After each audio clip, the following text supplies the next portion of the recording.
instead, gonna be hopping on into the game. It's SGD Omega versus ULVL, game number 2, draft Natalia, gonna be the ban here for SGD Omega.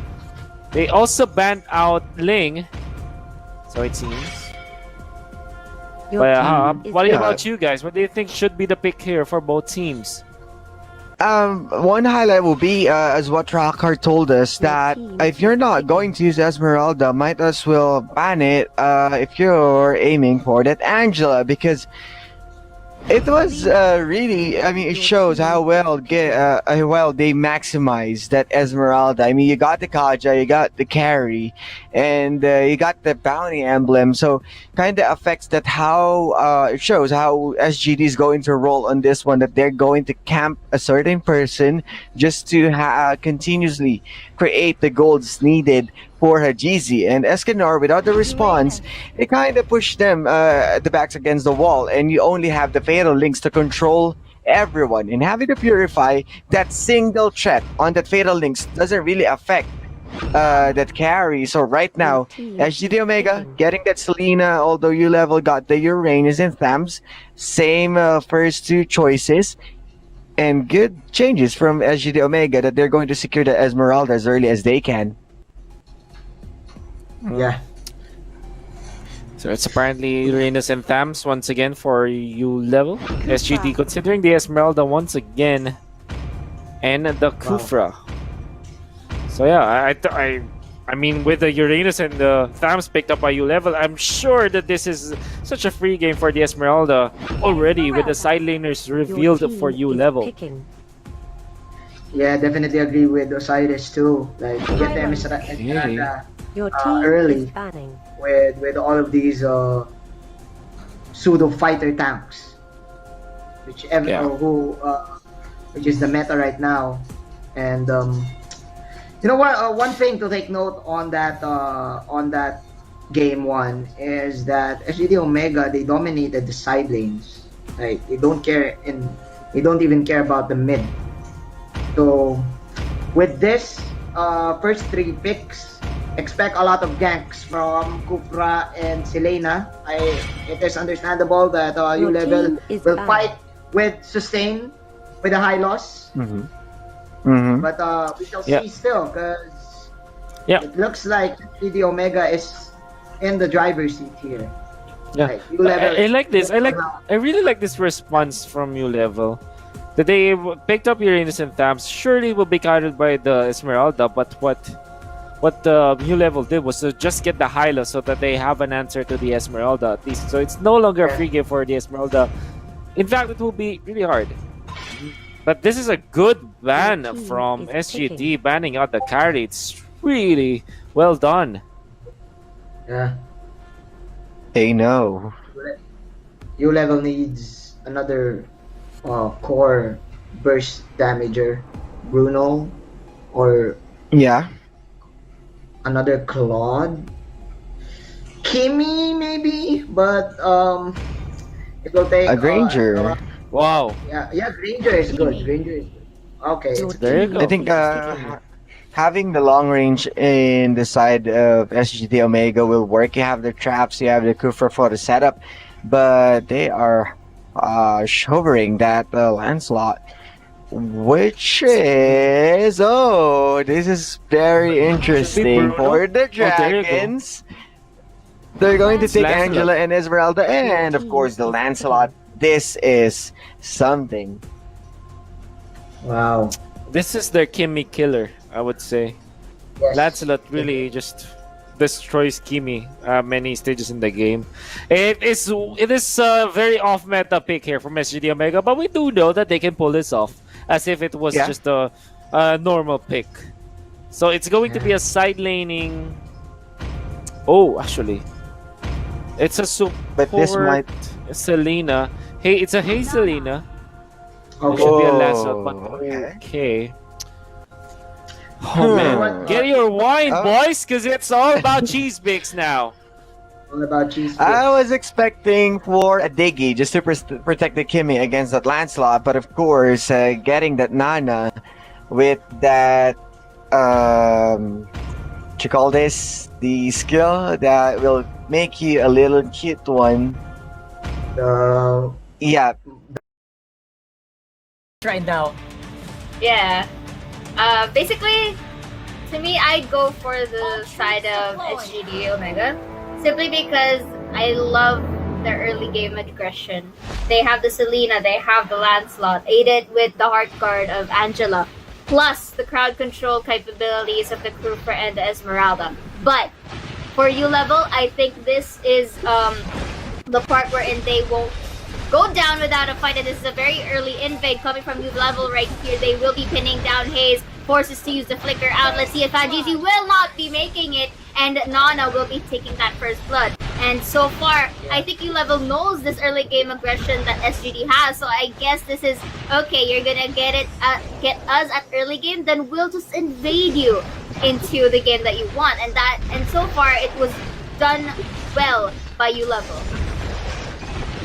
The moment I saw ULVL's draft, I knew they were gonna go for the invade. Like I wasn't even curious about it. I knew they were gonna go for the invade, and they literally used all of their bodies to block, to go straight into the blue and then walk out. Apparently, they did get a kill from that one.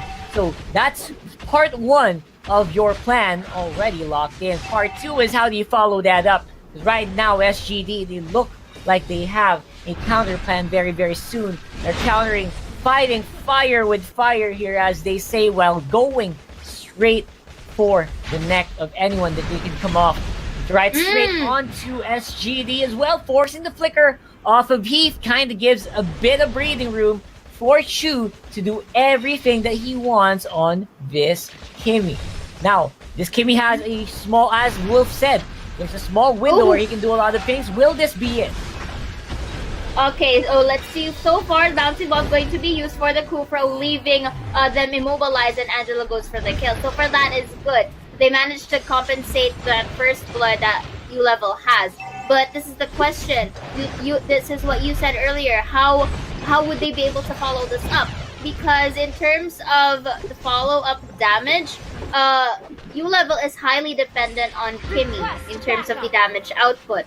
And the rest of the company is really focused more on survivability. But that flame shot was too close for comfort for a Jeezy right there. And you know what? I think it's also a wise decision for the members of SGD Omega to just fully protect him. But going back to your query earlier, yeah, I am seeing that this is full dependent on damage on the Kimmy, and this is what they're doing right now, really utilizing that damage. But let's see, Toshi's still alive, but now Kimmy still has that free hit potential. They will be opting for that bottom turret lane, and Hayes will just really try and stop that shoving away of minions. That is what ULVL's doing. But objective-wise, still, ULVL has it. But let's see, though, how SGD could reply to this. SGD still has a massive amount of map control despite the very early lineup that ULVL has, a very early game centric lineup that ULVL has. So I still think SGD is still in a pretty good position despite being behind by about 1,500 gold here. They are still on track. And again, the core, even though we say that they have the early game aggression, it's something that you have to take into account, because ULVL, okay, they are fundamental, they have the tankiness, but still, you have to question the damage output, because once again, they don't really have that much damage with comparison with SGD's kit. But going back right here, looks like he will be immobilized. Let's see if they won't be able to survive that fight right there. And the Lancelot will just go for the cleanup, followed by the Falling Star Moon, just going to really pin down Basic right here onto the top side. And I think that's going to be another kill for the Lancelot. all of this exactly as I said. You have to watch Hayes, you have to watch Toshi and Hajizi. It was everything going badly for ULVL on the top side, and then mid lane was not aware that they were gonna go collapse on him. That is a big problem there for Secret. So I'm really hoping that they have something else planned. It's from top to bottom, to mid, now to bottom. That's a great plan for SGD, I gotta say. And the Abyssal Arrow gonna be hitting Escanor in the end. That's the full trifecta of top, mid, and bottom, perfectly laid out there by SGD. And that was some sniping Selena right here because again, SGD Omega knows their stuff. They know how to take advantage of their early game aggression and they know how to use it precisely. And the fact that U-Level earlier was having a good start. But the problem is this is where we are starting to see that the Kimmy is getting denied by the Lancelot or by Hayes specifically. And this is just to me, that was a beautiful transition for SGD Omega, and followed up by another kill for himself right there. But you still have the that was unfortunate attempt for Secret to get that turtle. Very, very unfortunate indeed. And SGD, true to their form, are really showing up strong in this mid game. And Kenji, with the help of Hayes, again, Kenji just needs to slow down people, and Hayes is actually making a lot of hits on the Abyssal Arrow, despite. Despite not actually locking them down completely. And again, Hayes is just so good. Hayes is always known, has always been known for his tank outplays, but he is so underrated as a mage. Kenji gonna be forced to flicker out in there. Chu picks up a kill on the back foot, but again, top lane gonna be the big problem as a kill and a tower goes over to SGD on the blue side. This is a similar split push backdoor potential for the side of SGD Omega, and this is what we've been saying. SGD doesn't really focus too much on the kills. Rather, they prefer on focusing on the map control which they could gain. And you know what? The transition earlier is the evidence of that, simply because when they get control of the map, they get to control the transitioning. And this is beautifully demonstrated by them, because look at what happened right now, just earlier. After they took the top tower, they and pick off to group. So it's going pretty smoothly for SGD right here as the Lancelot is starting to get well fed. Woo! Look at that, Hajizi playing almost like a Lingwood, going back and forth and going in for the attack. I feel like it's so reminiscent of what we had before on the Angeline combination that looks like it's gonna be punished quite heavily by the entrance here of ULVL. He went in for the Tyrant's Revenge, actually missed the mark, forces the Tyrant's Rage, but will be cancelled on the animation. And now, SGD are probably gonna have to back off soon here. Will they do it, or is Toshi confident enough to go for a strong arm play? And I think they will. Going for the chase, Hajizi and Hayes are still going really hard at it. Toshi in the middle of everything. He is not afraid. He wants to take the team fight. He can probably charge up the ultimate, and I think they will wait for the perfect opportunity to do that. As the Lord, the turtle will be stolen here by Hajizi. Monster kill straight away onto them. What is happening here? Hajizi is popping off like a monster here, taking each and every target he can. And again, it will be slowed down with ULVL going on the back foot. But wow, what a performance there by SGD. SGD really knows their stuff. They know how to apply pressure, and they did it into a manner wherein it took it into their favor. They managed to steal the turtle, and they managed to really shove away the members of ULVL, again acquiring the potential takedown here from the bottom side, and all the more resources onto ULVL's turf. And this is the threat levels of SGD Omega is quite evident into our game number 2 right here, Rockhart, and slowly but surely this is going into a momentum wherein SGD would actually want it to be. Yeah, I feel like SGD, they're really holding on to that momentum, and they're riding it, especially Hajizi. Wow. When he knows there's an advantage, he's not gonna stop dashing in and out like what's happening here. Even if it's under tower, we don't care. We will take the kill whenever we can, and I have so much trust in my teammates that I can just go into targets like this. That's what he's doing. Kimmy will go down with one combo. Oh my god, but the punishment is real, coming from Chu. That is a killing spree onto that Kimmy, and Deb, he's going for the chase on the free members of SGD here. Looks like that's going to be a bad call. Oh my god, what a punish. Toshi's still not done, goes for a chase on the Secret, but looks like they'll just sticker with each other, say hi, hello, and the rest of the map will be pushed. Trying to flex some of their stickers right there, Rockhart. Even I can't do that by myself. So let's see. Hayes has the prize on Basic right now, and Basic has to go back, but manages to really turn the tables around with the damage output that he brings. And this leaves SGD in a bit more safe range. or a more careful manner. Because if that happens again, that could be a potential comeback for U level. Yep, ULVL absolutely just going hard. They are trying to take the team fights as well as they can, but looks like that's gonna be Toshi with the Angela. Oh my god, wait, what's happening? Toshi, he failed to pull off the Frostbone shield, and now he will pay for the price of it. Oh, bringing the Angela down with him. That was absolutely monstrous damage output coming from Chu on the Kimmy. Even Hajizi couldn't do much about it in the end. I mean, I don't think that Diggy was a better option, but right now, Nana is slowly becoming online. But the question is how to what, because the land slot right here is also, becoming, having the space in terms of getting the resources, and that is one of the things that you have to take into account. Because if you let this Lancelot get all the things that he could, it's gonna be very difficult come the next team fight that we have. And prioritizing once more the objective where SGD Omega is going to go. Man, SGD. I think they're really riding on a high, which might be making them commit a few small mistakes. I feel like that could have been so clean. However, Base again gonna get caught out. Oh my god, why? Why are things like this allowed to happen? Why does Hayes look like he has 8 eyes on that Selena? He sees everything. We all seeing Hayes right there on Selena. Stops the back of Basic. That might be a big problem because don't forget we do have a Lord walking on the top lane. Will they try to use that though? SGD, we have a few decisions to make here in this map, in this section. Look at that damage for that Toshi's really inflicting onto, if I'm not mistaken, that was Secret.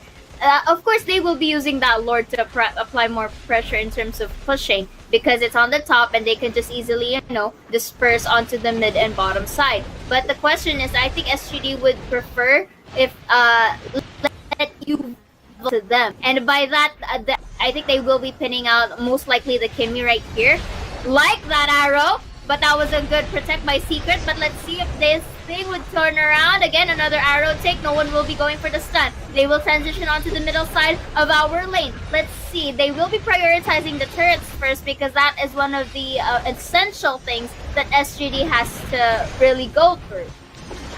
They're not done. I feel like the turrets are going to be very short on the list if they want to go for a team fight, though. This will be the moment to do it. ULVL, they're collapsing on the top lane with 5-man stack, but they are being absorbed by Toshi. Double kill on the Esmeralda. I think that might be it. Jesus already working on the mid lane tower, and I think they could be poised to take the game right here, right now. Going for the minions, that's going to be top, mid, and bottom, going down very, very quickly. Top lane as well is in shambles. Oh my god, this might be it. Oh, the mind games that SGD Omega is doing. I love it how they baited it out first with a low brick of health. That is where the Falling Stormwind comes into play, goes for the cleanup, and now the dominance is on the side of SGD Omega. They will be finishing this, and with that was just one of the finishing touches. You expose the base all the more, and you don't really have to be in a rush because you have to take note that 2 people are down with ULVL. It takes some time, and I think they will be prioritizing still on getting all of the resources onto ULVL's turf. And looks like, to me, it's either they would wait for this Lord take, or they could just, pin down the Kimmy and then transition to getting into the base. But most likely, I think they would be waiting for the Lord. Yeah, just wait for the Lord and go for the safe route. I think that might be the key here, but looks like safety is not going to be a big issue here. He goes in. Oh my god, fails on the Tyrant's Rage. That was a very botched ultimate there by Heath. Might be a big problem. Hajizi already using all the skills that he has. Heart Guard already committed as well. That looks like Toshi going to be the one-man team against a 5-man stack of ULVL right now, and he is doing a lot of work. Chu as well on that Kimmy. He is doing the best he can to put out the damage. But the rest of SGD Omega looks like they are tougher than nails as they are still going hard on the members of ULVL. See, this is the fun that I referred to, and that is in the hands of Toshi. And you just see how the HP of, if I'm not mistaken, that was the Toms or Deb rather, dwindle into the depths of despair. And Rockhart, all they need actually is just take the Lord, you know, just pick off either the Nana or the Kimmy, and this is done. Man, for me, that was already the perfect opportunity to do that. I mean, so many two members of SGD were already out of commission, but they still were not able to win it. And now Toshi with a hard guard. Oh, now they make another fail. Oh, the Angela goes down with him. That might be a big problem. Here we go. Hayes wins. Tries to go for the engage, but they are going to be having to run away from Escanor on the FAMs. That's going to be a free V5, and this Lord might be up for grabs for U level.